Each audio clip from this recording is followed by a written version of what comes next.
अब बात करते हैं महाराष्ट्र की, जहां नासिक धर्मांतरण केस की जांच तो चल ही रही है। उसके बाद एक और धर्मांतरण की साजिश का मामला नागपुर से सामने आया, जहां दरगाह के अंदर अवैध धर्मांतरण का रैकेट चल रहा था।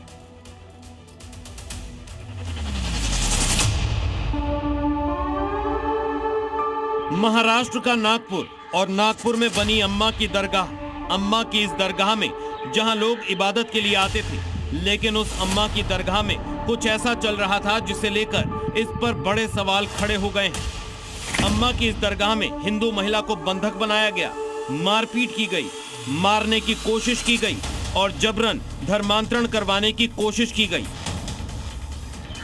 आरोप है दरगाह के संचालकों पर, जो अब पुलिस की गिरफ्त में आ चुके हैं। इस अम्मा की दरगाह में अवैध धर्मांतरण का खेल कैसे खेला जा रहा था, अब इसकी पूरी कहानी आपको विस्तार से बताते हैं।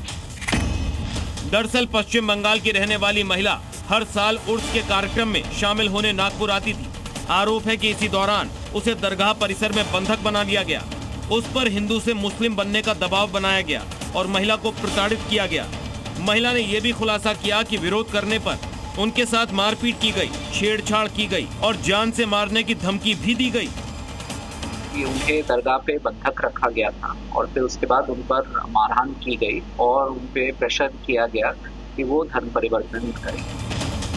महिला किसी तरह बचकर बंगाल पहुंची और वहां थाने में शिकायत दर्ज कराई, जिसके बाद इस पूरे रैकेट का भंडाफोड़ हो पाया।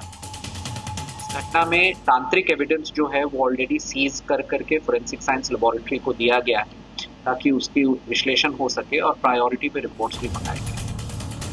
बंगाल में शिकायत दर्ज होने के बाद केस नागपुर पहुंचा तो पुलिस ने एक्शन शुरू किया। धर्मांतरण गैंग के सरगना तक पहुंचने की कोशिश हुई और दरगाह के संचालक ताजी तनवीरुद्दीन को गिरफ्तार कर लिया गया। एफआईआर में 6 को आरोपी बनाया गया है, जिनमें से 3 को गिरफ्तार कर लिया गया है। पुलिस ये भी तलाशने में जुटी है कि क्या इस दरगाह को धर्मांतरण का अड्डा बना लिया गया था। क्या इस रैकेट की शिकार और भी हिंदू महिलाएं हो सकती हैं?